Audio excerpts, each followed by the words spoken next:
नमस्कार, ग्लोबल न्यूजमा स्वागत छ। म नारायण तिमल सेना। नमस्कार, म प्रनिशा लक्ष्मी। सुरुमा हेडलाइन्स।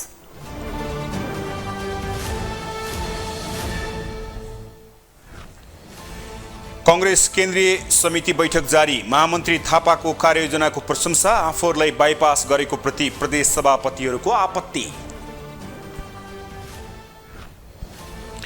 सामाजिक न्याय, सुशासन र समृद्धिको प्राथमिकता सहित जनताको अवस्था बदल्न सरकार प्रतिबद्ध रहेको प्रधानमन्त्रीको भनाई। साउन 7 गतेदेखि प्रधानमन्त्रीले इटलीको भ्रमण गर्ने। विभिन्न मुलुक तथा नियोगका 6 जना राजदूतहरूको संसदीय सुनवाई प्रक्रिया सुरु। उजुरी आह्वानका लागि 10 दिने सूचना जारी। प्रष्ट आधार र सबुत प्रमाण सहित उजुरी दिन आग्रह। देशैभरि भड्किएको हिंसामा संलग्न 700 भन्दा बढीलाई जेल सजाय तोकियो। देशको शान्ति सुव्यवस्था कायम गर्न त्यसको विकल्प नभएको न्याय मन्त्रीको भनाई। र कुशल भुर्तेलले बलिङ र ब्याटिङमा उत्कृष्ट प्रदर्शन गरेपछि युएई ए विरुद्ध नेपाल विजयी। एसीसी इमर्जिङ एसिया कपमा अन्तिम खेलमा नेपालको सान्तोना जित।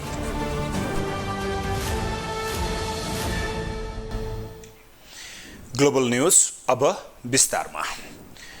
नेपाली कांग्रेसको केन्द्रीय समिति बैठक पार्टी मुख्यालय सानेपामा जारी छ। बैठकको दोस्रो दिन केन्द्रीय सदस्यहरूले समसामयिक विषयमा आफ्ना धारणा राखेका छन्। त्यसक्रममा उनीहरूले महामन्त्री गगन कुमार थापाले प्रस्तुत गर्नुभएको पार्टीको आगामी कार्ययोजनाको प्रशंसा पनि गरेका छन् भने कार्यान्वयनमा सहयोग गर्ने प्रतिबद्धता समेत जनाएका छन्। एक रिपोर्ट।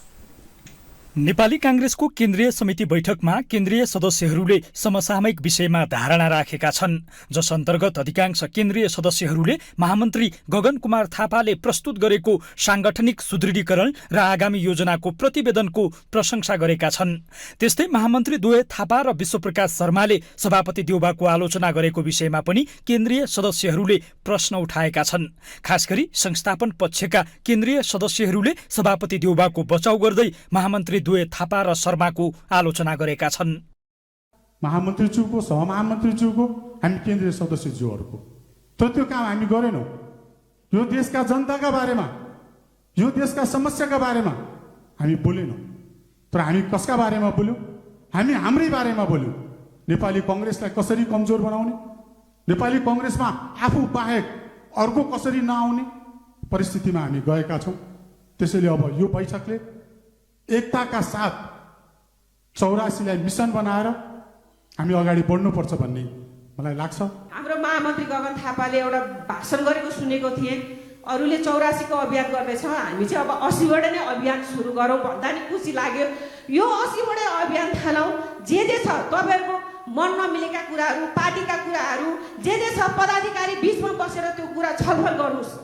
त्यो कुरा समाचारमा पनि बाहिर नआओस्, न्युज पनि नबनोस्, तर एकताको सन्देश जनताको बीचमा जान जरुरी छ। यस्तै केन्द्रीय समितिको बैठकमा प्रदेश कार्य समितिलाई पनि भूमिका दिनुपर्ने आवाज उठेको छ। आमन्त्रित सदस्यका रूपमा केन्द्रीय समिति बैठकमा सहभागी प्रदेश सभापतिहरूले धारणा राख्दै प्रदेश कार्य समितिलाई पनि भूमिका दिन आग्रह गरेका छन्। पार्टीको तल्लो तहको कार्यक्रममा जाँदा प्रदेशलाई बेवास्ता गरिएको गुनासो प्रदेश सभापतिहरूको छ। प्रदेशका बारेमा सबै कुराहरूमा, ती कार्यक्रमहरूमा, सबै ठाउँमा धेरै उपेक्षा भाव राखिएको छ। प्रदेश चाहिँ पार्टीकै एउटा महत्त्वपूर्ण अङ्ग हो। केन्द्रीय पार्टी सभापति पछि प्रदेशको सभापतिको दोस्रो महत्त्वपूर्ण दायित्व हुन्छ। त्यो महत्त्वपूर्ण दायित्व भएको अङ्गलाई बलियो बनाउने, त्यसलाई संस्कारित बनाउने र संस्थागत बनाएर लिएर जाने काममा केन्द्रको ठुलो भूमिका रहन्छ, ठुलो सहयोग चाहिन्छ। त्यसमा चाहिँ सिधै जिल्लासँग सम्पर्क गर्ने, सिधै गाउँपालिकाहरूसँग, नगरपालिकाहरूसँग सम्पर्क गर्ने, प्रदेशलाई बाहिर राख्ने काम धेरै पटकका क्रियाकलापहरूबाट भएको छ। यसले गर्दा पार्टीको प्रदेशको महत्त्व घट्दै जाने र जिल्लाहरूले पनि प्रदेशका प्रति उत्तरदायी कम वहन गर्ने र सङ्गठन कमजोर बन्ने काम भएको छ। यस्तै बैठकमा सहमहामन्त्रीहरू जिम्मेवार विहीन भएको भन्दै आवाज उठेको छ। विधानले सहमहामन्त्रीहरूलाई जिम्मेवारी नदिएको केन्द्रीय सदस्यले आवाज उठाएका छन्। केन्द्रीय सदस्य गुमाकुमारी भट्टराईले 8 महामन्त्रीहरूलाई प्रदेशको जिम्मेवारी दिन आग्रह गरिन्। बैठकमा केही केन्द्रीय सदस्यहरूले भने बालकृष्ण खाँडको बचाउ गरेका छन्। केन्द्रीय सदस्य राधा घलेले आरोप लाग्दैमा कोही पनि दोषी नहुने बताइन्। उनले आफ्नो साथी तथा पार्टीको नेता पक्राउ पर्दा पार्टी नेतृत्व संवेदनशील भएर बचाउमा उत्रिनु पर्नेमा उल्टो गृहमन्त्रीलाई भेटेर बधाई दिनु कति उपयुक्त हो भन्दै प्रश्न गरिन्। नेतालाई, नेपाली काङ्ग्रेसको एउटा साथीलाई, एउटा नेतालाई चाहिँ बिना कारण अब के छ त्यसको कुनै समातेर लाँदै गर्दाखेरि हाम्रै आफ्नै पार्टीको साथीहरू चाहिँ संवेदनशील नहुनु, उहाँहरू चाहिँ गएर गृहमन्त्रीलाई बधाई दिन जानु, यो कति उपयुक्त हुन्छ? एउटा साथीलाई दुःख पर्दा अर्को साथीले हामीले काँध हाल्न सक्दैनौँ हो, त्यहाँ चाहिँ एउटा आरोप लाग्नु मात्रै, आरोप लाग्ने बित्तिकै कोही पनि दोषी भइहाल्दैन।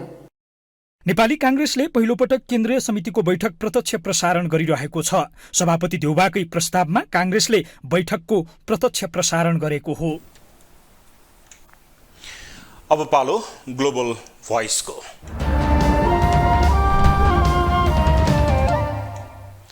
नेपाली कांग्रेसले आफ्नो केन्द्रीय कार्य समितिको बैठक सामाजिक सञ्जाल फेसबुक मार्फत प्रत्यक्ष प्रसारण गरेको छ। नेपालका राजनीतिक दलहरूले यसरी कार्य समितिको बैठक पहिलोपटक सार्वजनिक गर्दै प्रत्यक्ष प्रसारण गरेको हो। यसलाई आम सर्वसाधारणहरूले कसरी लिएका छन् त? यसै विषयमा हामीले उनीहरूलाई सोधेका छौँ। हेरौँ उनीहरूको भनाई जस्ताको तस्तै।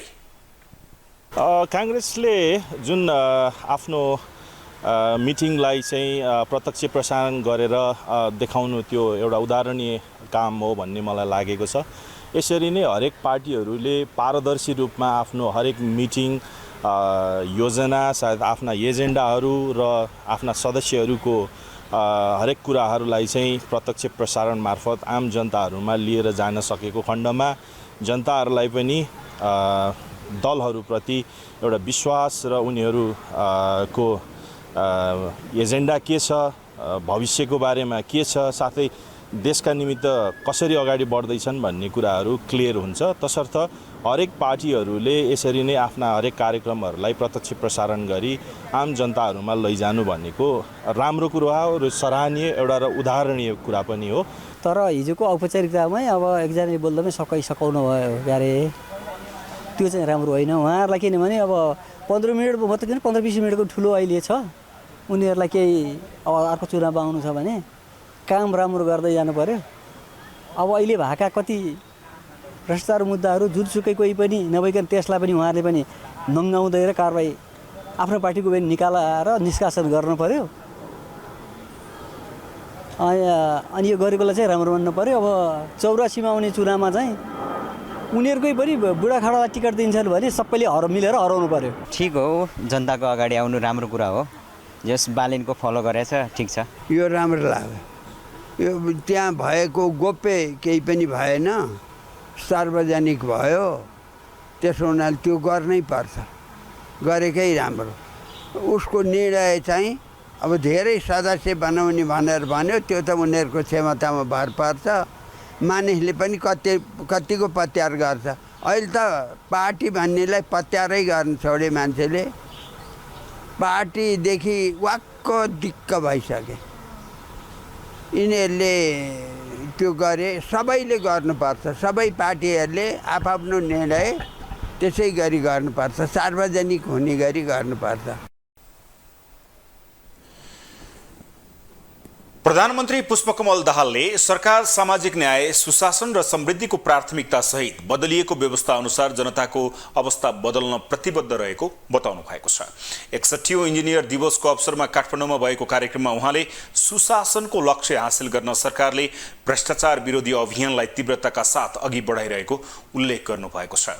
उहाँले त्रुटि एउटाले गर्ने र आरोप अर्कोलाई लाग्ने स्थिति हुन नदिन, दोषी नछुटोस्, निर्दोष नपरोस् भन्ने मान्यता अनुसार केही नियमावलीमा ऐनमा सुधार गर्ने विश्वास व्यक्त गर्नुभयो। उहाँले असारमा गरिएका विकास निर्माणका कार्य, मनसुनको बाढी र पहिरोले बगाउने र बनेका पूर्वाधार संरचना पनि नटिक्ने र उचित सदुपयोग नहुने विकासको प्रविधिलाई बदल्नुपर्ने पनि बताउनु भयो।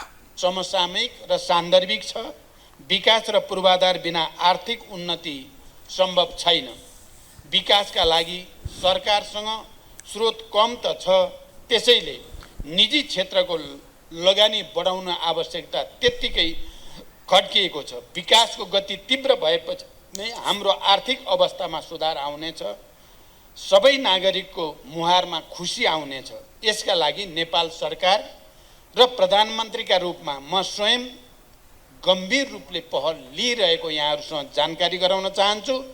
म हरेक क्षेत्रमा केही गुणात्मक प्रगति होस्, केही गुणात्मक सुधार होस् भन्नको निम्ति दृढतापूर्वक अगाडि बढेको पनि यहाँहरूलाई जानकारी गराउन चाहन्छु। वर्तमान सरकार सामाजिक न्याय, सुशासन र समृद्धिको प्राथमिकता सहित बदलिएको व्यवस्था अनुसार जनताको अवस्था बदल्न प्रतिबद्ध छ। सुशासनको लक्ष्य हासिल गर्न सरकारले भ्रष्टाचार विरोधी अभियानलाई तीव्रताका साथ अगाडि बढाइरहेको छ। प्रधानमन्त्री दाहालले सरकार नागरिकको सुरक्षा र समृद्धितर्फ अघि बढिरहेको पनि जानकारी दिनुभयो। यसैबीच प्रधानमन्त्री पुष्पकमल दाहालले साउन 7 गतेदेखि इटलीको भ्रमण गर्नुहुने भएको छ।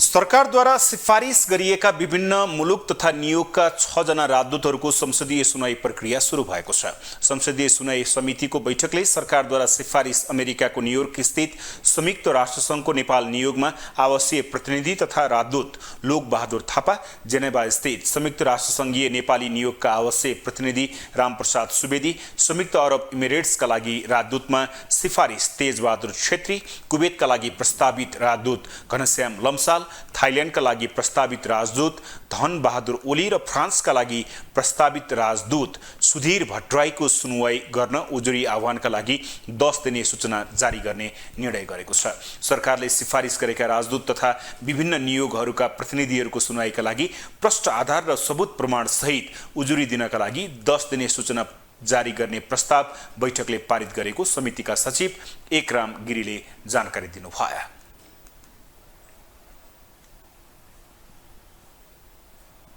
मन्त्री परिषदले सिफारिस गरेका राजदूतहरू संसदीय सुनवाई समितिबाट अनुमोदन भएपछि राष्ट्रपतिले नियुक्त गर्ने संवैधानिक व्यवस्था छ। नेपाली सेनाको संख्या घटाउने विषयमा संसदबाट सुरु भएको बहस अब जनस्तरसम्म पुग्न थालेको छ। प्रतिनिधि सभामा राष्ट्रिय स्वतन्त्र पार्टीका सांसद डाक्टर स्वर्णिम वाग्लेले उठाएको यो बहस राष्ट्रिय सभा हुँदै अहिले जनस्तरसम्मै पुगेको छ। राष्ट्रिय सभामा एमाले सांसद विमला राई पौडेलले पनि सेनाको संख्या घटाउने विषयको समर्थन गर्दा अब नेपाली कांग्रेसका युवा नेता प्रदीप पौडेलले पनि यो विषयमा मुख खोलेका छन्। एक रिपोर्ट। नेपाली सेनाको संख्या घटाउनुपर्ने विषयमा सुरु भएको बहसले अहिले नेपाली राजनीति तरङ्गित बनेको छ। राष्ट्रिय स्वतन्त्र पार्टी रासोपाका सांसद डाक्टर स्वर्णिम वाग्लेले प्रतिनिधि सभामा उठाएको यो विषयमा नेकपा एमालेकी नेत्री विमला राई पौड्यालले पनि समर्थन जनाएकी थिइन्।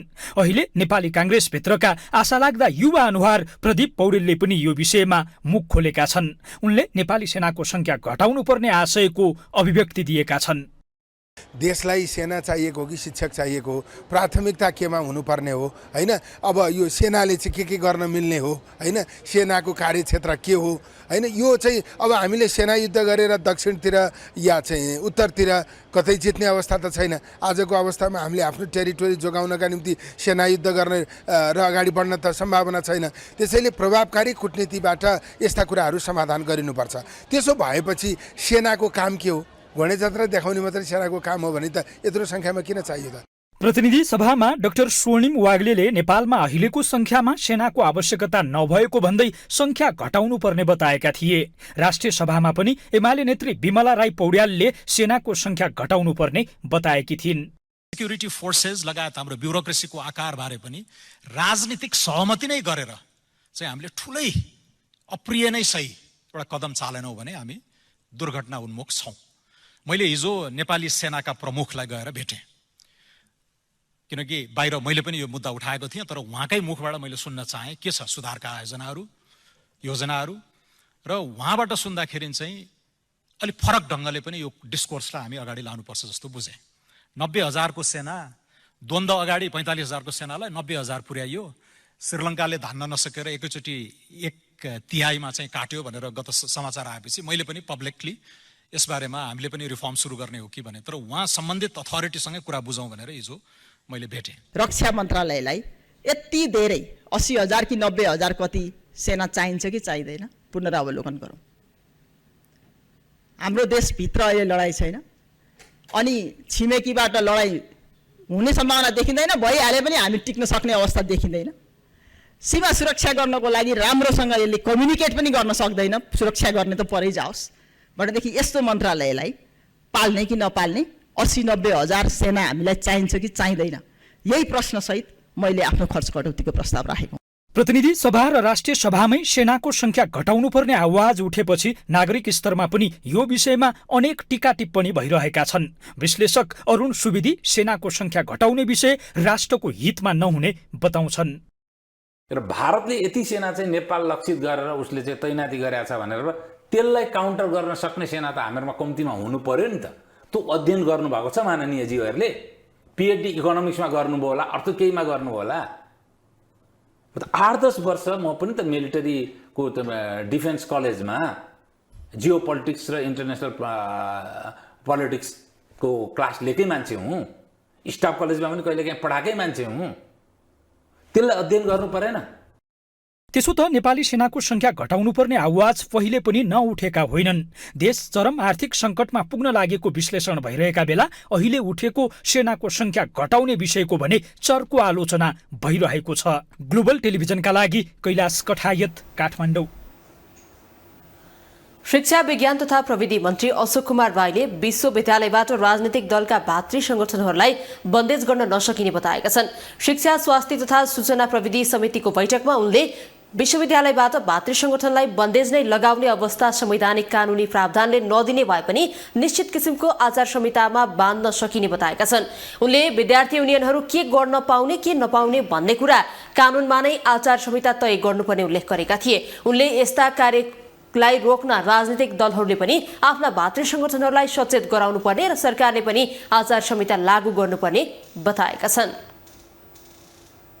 संगठनहरूलाई बन्देजै लाउन सकिने अवस्था त हुँदैन होला। हाम्रो अब संवैधानिक कानुनी प्रावधानहरूले गर्दाखेरि, तर उहाँहरूलाई निश्चित किसिमको आचार संहितामा बाँध्न चाहिँ सकिन्छ भन्ने मलाई लाग्छ। र त्यसो गरेर उहाँहरूले पनि आफ्नो युनियन पनि गर्ने, तर डुज एन्ड डन्स होइन, के गर्न हुने के गर्न नहुने, के गर्न पाउने के गर्न नपाउने, यो चाहिँ नि कानुनी हिसाबले आचार संहिता चाहिँ हामीले तोकिदिन सक्यौँ भने त्यसले पनि धेरै सुधार हुन्छ जस्तो मलाई लाग्छ। बैठकमा नेपाली कांग्रेसका सांसद डाक्टर चन्द्रकान्त भण्डारीले नेपालको शिक्षा समयानुकूल नभएको बताएका छन्। उनले नेपालको शिक्षा नीति अरूको लागि उत्पादन गरिदिने थलो भएको तर नेपालीका लागि योग्य जनशक्ति उत्पादन गर्न असक्षम भएको बताएका छन्। नेपालको समयानुकूल शिक्षा नीति नहुँदा विद्यार्थीहरू विदेश पलायन भइरहेको पनि उनले बताएका छन्। नेपालको लागि र नेपालीको लागि गर्न सकेन उहाँले गरेको प्रतिक्रिया हो। नभन्दै अहिले हामीले हाम्रा युवाहरू बाहिर जान्छन्, हामीले भनिरहेका छौँ त्यही शिक्षाको परिणति हो। हामीले चल्नु त क्याम्पस तल र उच्च शिक्षामा तिनै क्षेत्रमा हाम्रा धेरै चुनौतीहरू छन्। त्यो सबै चुनौतीहरू लिडरसिपको कारणले गर्दा। सांसद भण्डारीले नेपालमा कुन शिक्षाको प्रणाली अपनाउने हो त्यो स्पष्ट हुनुपर्ने पनि बताए। उनले नेपालमा नयाँ तरिकाबाट शिक्षाका बारेमा नसोचेसम्म विद्यार्थीहरूले पलायन हुने क्रम नरोकिने दावी समेत गरेका छन्। काठमाडौँ महानगरपालिकाले भद्रकुमारी घले सेवा सदनको भवन भत्काउन सुरु गरेको छ। काठमाडौँ महानगरपालिकाले अनधिकृत रूपमा बनाइएको संरचना भन्दै सेवा सदनको भवन भत्काउने काम सुरु गरेको हो। समाज सेवाको क्षेत्रमा आफूलाई समर्पित गरेकी घलेले अनाथ, असहाय, अशक्त बालबालिका, महिला, ज्येष्ठ नागरिकहरूका लागि सो भवनमा आश्रय दिँदै आएकी थिइन्। यता महानगरपालिकाले भने सार्वजनिक जग्गामा बनाइएको भवन भत्काउनु कानुनी राज्यको कर्तव्य भएकाले भत्काउने काम गरिरहेको बताएको छ। महानगरपालिकाका नगर प्रहरी बल प्रमुख राजुनाथ पाण्डेले अनधिकृत रूपमा बनेका संरचना भत्काउनु परेको बताए। उनले कानुनी राज्यमा कानुन अनुसार काम हुने भन्दै आफूहरूले सोही अनुसार सो सदनको अनधिकृत भवन भत्काउने काम सुरु गरेको बताए। नगर प्रहरी प्रमुख पाण्डेले आश्रय लिइरहेका अनाथ अशक्त बालबालिका तथा ज्येष्ठ नागरिकहरूको पनि महानगरपालिकाले आश्रयको व्यवस्था गर्ने आश्वासन दिए। संरचना हो अनाथको चाहिँ यो सार्वजनिक जग्गा हो, सार्वजनिक जग्गामा रहेका संरचना भत्किन्छ। कानुनी व्यवस्था यही हो, कानुनी राज्यमा कानुन अनुसार गर्ने भावनामा बग्ने यस्ता छुट हामीलाई छैन र 6 महिना अगाडि उतापट्टि भत्काएपछि नापजात भइसक्यो। रवि अलि अगाडि आउन मिल्छ तपाईँ? उहाँसँग कागजपत्र छैन भनिसकेपछि उहाँलाई थाहा नै तयारी गर्नुपर्थ्यो र अस्ति आएर हामीले पुनः फेरि उहाँलाई सामना हटाउन भनेको छ। यता सामाजिक सङ्घ संस्थाहरूले भने समाजसेवाको क्षेत्रमा समर्पित सदन भत्काउने काम गरेको भन्दै काठमाडौँ महानगरपालिकाको विरोध गरेका छन्। उनीहरूले पूर्व जानकारी समेत नगराई अनाथ अशक्त र असहाय बालबालिका महिला ज्येष्ठ नागरिकहरूलाई आश्रय दिने काम गरिरहेको सदन भवन भत्काउने महानगरको कदमलाई अत्याचारको संज्ञा दिएका छन्। जबरजस्ती ढङ्गले सो सदनको भवन भत्काउने काम गर्नु गलत भएको राउटे लोपान्मुख सीमान्तकृत उत्थान प्रतिष्ठान नेपालकी अध्यक्ष सत्यदेवी खड्का अधिकारीले बताइन्। तर यो कर्तव्यलाई पनि बिर्सेर जबरजस्ती सामानै उठाउन नदिएर मान्छेको व्यवस्था गर्नै नदिएर मिच्नु राम्रो होइन। गुम्बा छ, उपत्यका गुम्बा छ, भद्रकाली सेवा सदन छ, नेत्र वैकल्पी महिला गृहिणी महिलाहरू 14 देखि 60 वर्षसम्मका पढ्ने 140 जना महिला विद्यार्थी हुनुहुन्छ। त्यस्तै अनि विभिन्न पेसामा बस्नेहरू असहायहरूलाई यहाँ संरक्षण दिएको छ, निःशुल्क खाना दिएको छ। ज्येष्ठ नागरिक तिनी महिलाहरू जो विष्णु प्रणामी महिलाहरू आश्रय लिएर बस्नु भएको छ। अन्य संस्थाहरूले पनि सो सदनलाई महानगरपालिकाले प्रयोगमा ल्याउनु पर्नेमा भत्काउने काम गरेको भन्दै आक्रोश पोखेका छन्। बरु म उहाँलाई नै सुम्पिन्छु, मेरो सम्पत्ति अहिलेसम्मको गरिरहेको लगानी नोट भत्काइदिनुहोस् भन्नुभएको छ। स्कुल छ, गुम्बा छ, व्यक्तिहरू एउटा आश्रय लिएर बसेको ठाउँ हो। यो व्यक्तिगत कसैले प्रयोग गरेको ठाउँ पनि होइन। एउटा संस्थाको नाममा यत्रो भद्रकाली सेवा सदन चलिरहेको ठाउँ हो। एउटा जनताले एउटा चाहिँ देशलाई के गरौँ भन्ने उद्देश्यले यहाँ यत्रो एउटा धार्मिक आस्था राख्ने एउटा चाहिँ नि धर्मको एउटा चाहिँ नि बुद्धिस्टको चाहिँ एउटा ऊ रहेछ। म त पहिलोचोटि आएको, गुम्बा रहेछ, अर्को स्कुल छ, यहाँ वृद्धहरू चाहिँ नि बस्ने ठाउँ छ। पञ्चायतकालमा सांसद हुँदै सहायक मन्त्री समेत भएकी घलेले आफ्नो व्यक्तिगत सम्पत्ति समाजसेवाको काममा परिचालन गर्दै आएकी छिन्। उनले सदनभित्र पुस्तकालय, वाचनालय, धार्मिक स्थल, स्कुल आदिको रूपमा प्रयोग गर्दै आएकी छन्।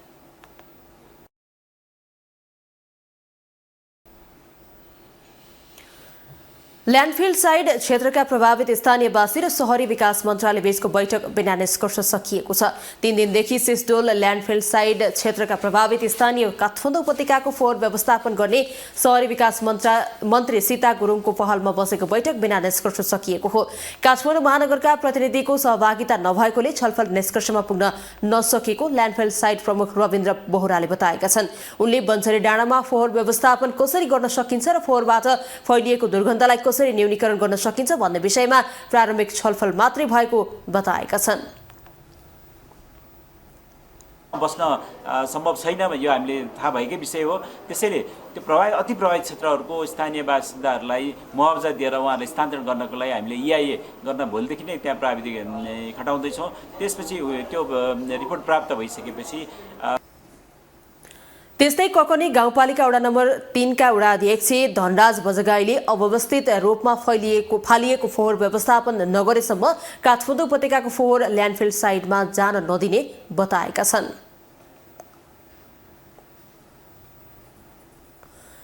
उनले सरकारसँग फोहोर व्यवस्थापनको लागि सधैँ लडाईँ गर्ने भन्दा पनि अब एकपटक सम्बोधन गर्ने भनेको काम गर्न समय दिने बताएका छन्। गर्मी मौसम सुरु भएसँगै डेङ्गुको संक्रमण पनि बढ्न थालेको छ। गत वर्ष गर्मी महिनाको मध्य समयमा लामखुट्टेको टोकाइबाट लाग्ने डेङ्गु रोगले आक्रान्त पारेको जनजीवन यस वर्ष पनि गर्मीकै मौसममा प्रकोप बढ्न थालेको छ। एक रिपोर्ट। गर्मी मौसम सुरु भएसँगै पछिल्लो समय डेंगूको संक्रमण बढ्न थालेको छ। गर्मी मौसमको समयमा केही दिन यता लगातार पानी पर्न शुरू भएपछि डेंगूको संक्रमण बढ्न थालेको हो। हरेक दिन जस्तो बढ़िरहेको डेंगू संक्रमण नियन्त्रणका लागि सरकारले स्पष्ट वार्षिक कार्ययोजना बनाई लागू गरेको बताएको छ। सरकारले बनाएको कार्ययोजनामा भेक्टर नियन्त्रण, लामखुट्टेको वृद्धि विकास रोक्ने उपाय, उपचार पद्धति, स्थानीय तह, रेडक्रस लगायतका स्वास्थ्यसँग सम्बन्धित संस्थाहरूको भूमिकाका बारेमा स्पष्ट पारिएको इपिडेमियोलोजी तथा सर्वारोग नियन्त्रण महाशाखाका निर्देशक रुद्रप्रसाद मरासिनी बताउँछन्। डेङ्गुको जोखिम बढ्न सक्छ भन्ने आकलन गरेर केही कार्ययोजनाहरू बनाएका छौँ। यो वर्षको चाहिँ 2023 को कार्ययोजना बनिसकेको छ र सो कार्ययोजनामा डेङ्गुको भेक्टरको नियन्त्रण कसरी गर्ने, लामखुट्टेको वृद्धि विकास कसरी रोक्ने, उपचारमा के गर्ने, स्थानीय तहको भूमिका के हो, अस्पतालको भूमिका के हो, रेडक्रसको भूमिका के हो भन्ने सबै कार्ययोजना बनाएर हामीले 77वटै जिल्लामा र स्थानीय तहहरूमा चाहिँ परिचालन गरिसकेको अवस्था छ। त्यो बाहेक बढी जोखिम भएका जिल्लाहरू जुन गत वर्षका केसहरू बढी देखिएका 92वटा पालिकामा हामीले स्पेशल सर्कुलर गरिसकेका छौँ। महाशाखाका अनुसार असार 27 गते 1337 संक्रमण भएकोमा साउन 1 गतेसम्म आइपुग्दा संख्या बढेर 2930 जनामा डेंगूको संक्रमण देखिएको छ। नयाँ देखिएका बिरामी मध्ये 82% बिरामी 10 जिल्लाका रहेका छन्। पछिल्लो तथ्याङ्क अनुसार सबैभन्दा बढी सुनसरी जिल्लामा 1571, धादिङमा 256, दार्चुलामा 188, कास्कीमा 149, सौखसभामा 58, काठमाडौँमा 46, कञ्चनपुरमा 39, भक्तपुरमा 35, म्याग्दीमा 35 र झापामा 32 जनामा डेंगूका बिरामी भेटिएका छन्। गत वर्ष गर्मी मौसमको समयमा फैलिएको डेंगूले धेरै मानिसहरू संक्रमित भएका थिए, साथै धेरैको मृत्यु पनि भएको थियो। गत वर्ष तीव्र गतिमा फैलिएको डेंगू संक्रमणको अवस्थालाई मध्यनजर गरी यस वर्ष भने डेंगू नियन्त्रण गर्न 3 तहकै सरकारबीच आवश्यक समन्वय हुनुपर्ने सर्वारोग विशेषज्ञ डाक्टर शेरबहादुर पुन बताउँछन्। लामखुट्टेको टोकाइबाट बस्नु भनेको लामखुट्टे बस्ने वातावरण सिर्जना नगर्नु हो। लामखुट्टे बस्ने वातावरण भनेको चाहिँ खाल्डाखुल्डी हैन, अव्यवस्थित रूपमा फालिएको ड्रमहरू, टायर, पुराना टायरहरू भयो। त्यस्तै अहिले पछिल्लो समयमा चाहिँ नेपालमा जीवनशैली परिवर्तनसँगै चाहिँ घर घरमा गमलाहरू राख्ने चलन छ, फुलबारी चाहिँ अब बनाउने चलन छ। खेती नै कतिपयको घरहरूमा गरेको देखिन्छ। त्यो राम्रो कुरो हो, तर त्यहाँ चाहिँ पानी जम्ने वातावरणहरू चाहिँ अलिक बढ्दै गएको छ। यो विकसित देशहरूमा देखिएको कुरा हो। त्यहाँ चाहिँ एकदम अरू सबै व्यवस्थित भए तापनि घर घरमा गमलामा यो देखिएको अवस्था छ। त्यो चाहिँ आगामी दिनहरूमा देखिने सम्भावना बढी छ। पानी परेसँगै पानी जम्ने र जमेको पानीमा लामखुट्टेका लार्भा बढ्न थालेर संक्रमण दिनानुदिन बढिरहेको चिकित्सकहरूले बताउने गरेका छन्। डेंगूबाट बस्नको लागि सधैँ झुल टाँगेर मात्र सुत्न, खेतबारीमा काम गर्दा लामो बाहुला भएको लुगा लगाउन, घरको झाल ढोकामा जाली हाल्न स्वास्थ्य मन्त्रालयले आग्रह गरेको छ। ग्लोबल टेलिभिजनका लागि सुनिता बास्कोटा, काठमाडौँ। अब इंटरनेशनल न्यूज।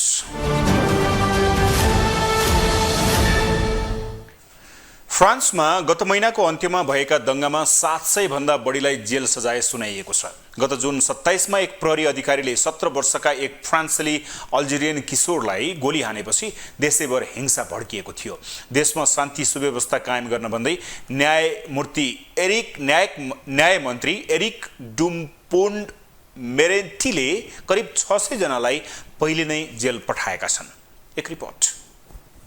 फ्रान्समा गत महिनाको अन्त्यमा भएका दंगामा 700 भन्दा बढीलाई जेल सजाय सुनाइएको छ। मुद्दाहरूको द्रुत गतिमा सुनवाई भएकामा अदालतको प्रशंसा गर्दै फ्रान्सेली न्याय मन्त्रीले त्यसबाट केही प्रतिवादी वकिलहरूलाई चिन्तामा पारेको बताएका छन्।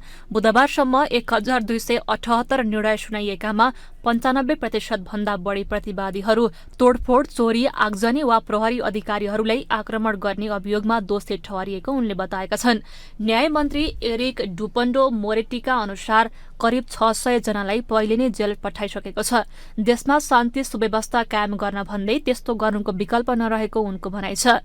सन् 2005 पछि फ्रान्समा यति विशाल हुलदंगा एवं हिंसात्मक झडप भएका थिएनन्। गत जुन 27 मा एक प्रहरी अधिकारीले 17 वर्षका फ्रान्सेली अल्जेरियन किशोरलाई गोली हानेपछि देशैभर हिंसा भड्किएको थियो। सुरक्षाकर्मी र प्रदर्शनकारी बीच 4 दिन 4 रात गम्भीर झडपपछि स्थिति नियन्त्रणमा आएको थियो। त्यसका लागि 45,000 सुरक्षाकर्मी सशस्त्र सवारी साधनका साथ परिचालन भएका थिए। फ्रान्सको राजधानी पेरिसको उपनगर नान्तेरेमा 17 वर्षीय नाहेललाई प्रहरीले ट्राफिक सिग्नलमा रोक्न नसकेपछि गोली हानी हत्या गरेपछि फ्रान्समा दंगा भड्किएको थियो। गोली चलाउने अधिकारीलाई प्रहरीले नियन्त्रणमा लिएको थियो। त्यसपछि भड्किएको दंगाका क्रममा प्रदर्शनकारीहरूले धेरै भवन र कारमा आगजनी गरेका थिए भने प्रहरीमाथि घरेलु बम समेत प्रहार गरेका थिए। पीड़ित परिवारले घटनामा संलग्न अधिकारीहरू विरूद्ध ज्यान मार्ने, सहयोग र दुर्व्यवहार गरेको आरोपमा उजुरी दिएका थिए। हिंसा भड्केपछि फ्रान्सका राष्ट्रपति इमानुएल म्याक्रोको जर्मनी भ्रमण समेत रद्द भएको थियो। अब स्पोर्ट्स न्यूज।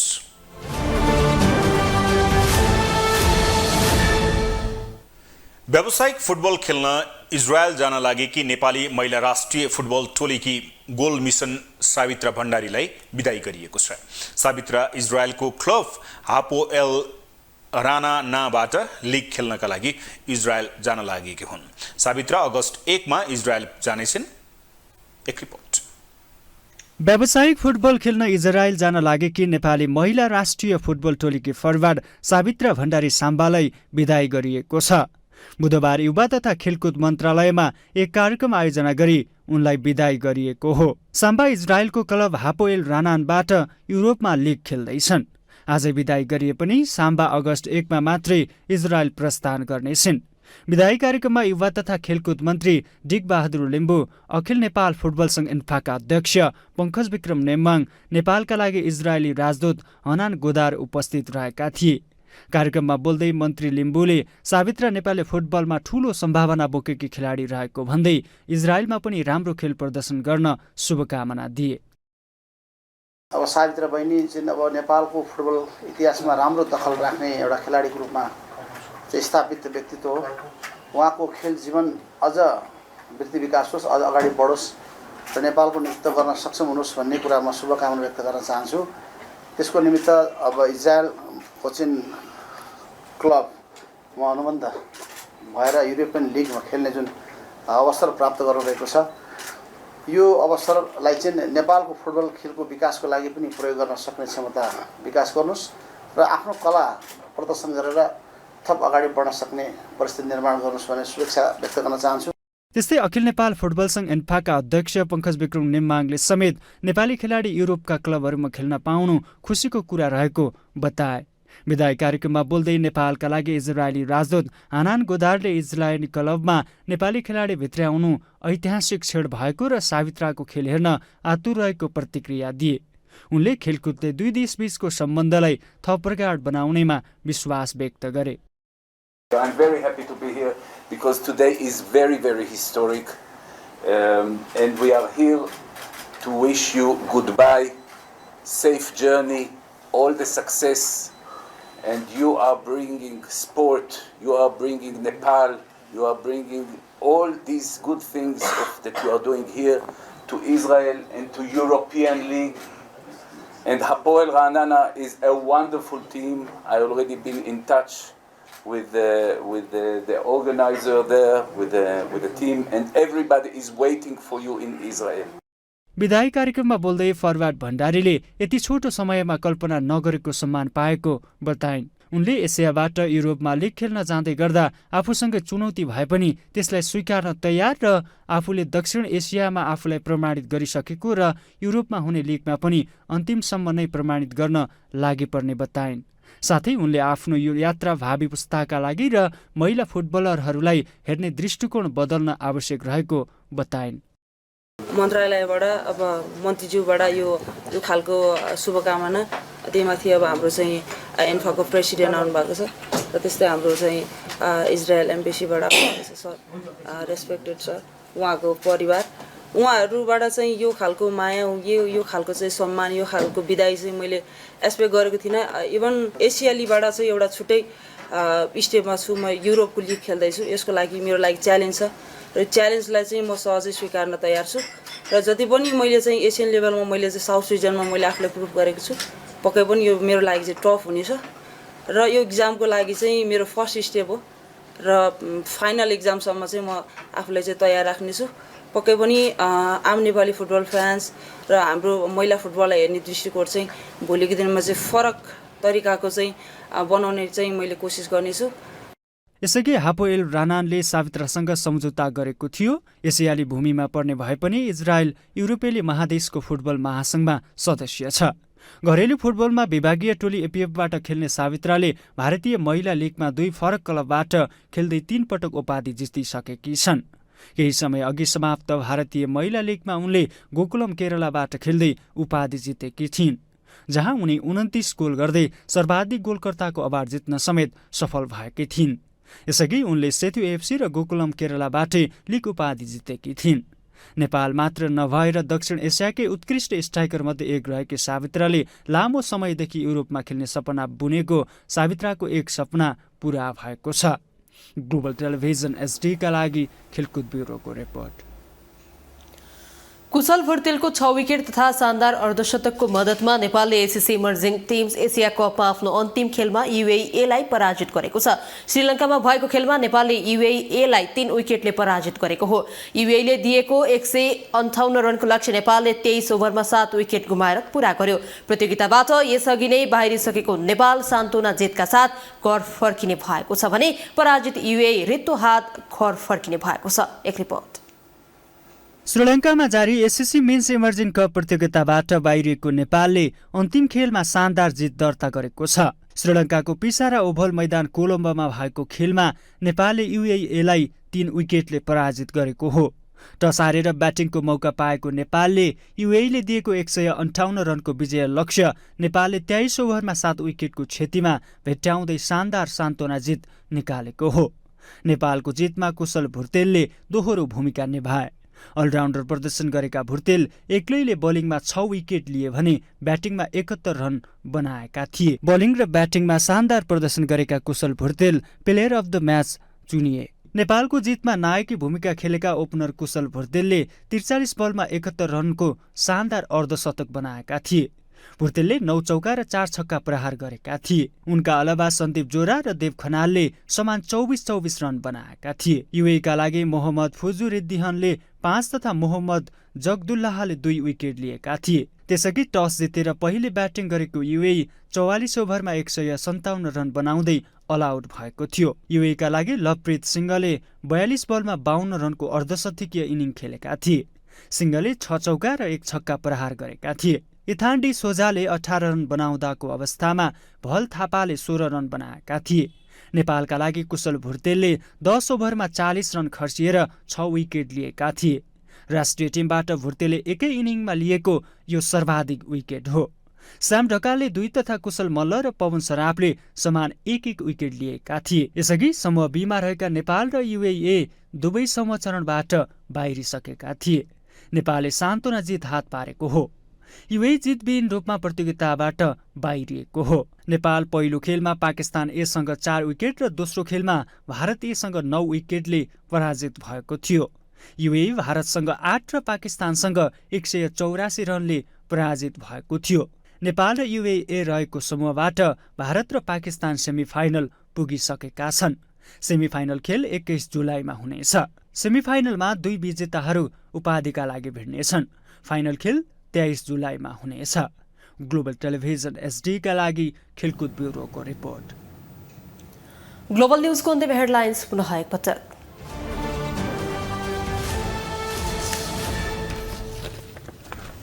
कांग्रेस केन्द्रीय समिति बैठक जारी। महामन्त्री थापाको कार्ययोजनाको प्रशंसा। आफूहरूलाई बाइपास गरेको प्रति प्रदेश सभापतिहरूको आपत्ति।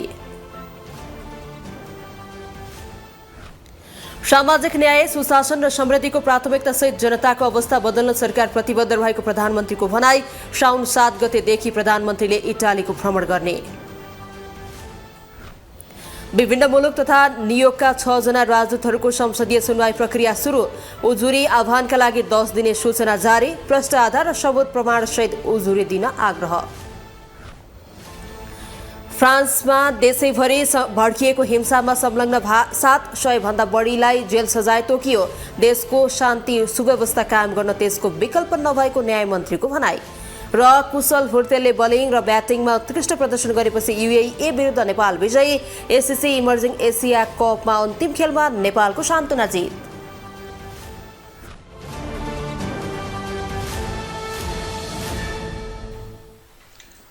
हवस् त ग्लोबल न्यूज अहिलेलाई यति नै। ग्लोबल टेलिभिजन तपाईँ फेसबुक तथा युट्युबमा पनि प्रत्यक्ष हेर्न सक्नुहुनेछ। ग्लोबल टेलिभिजन हेर्दै गर्नुहोला। नमस्ते।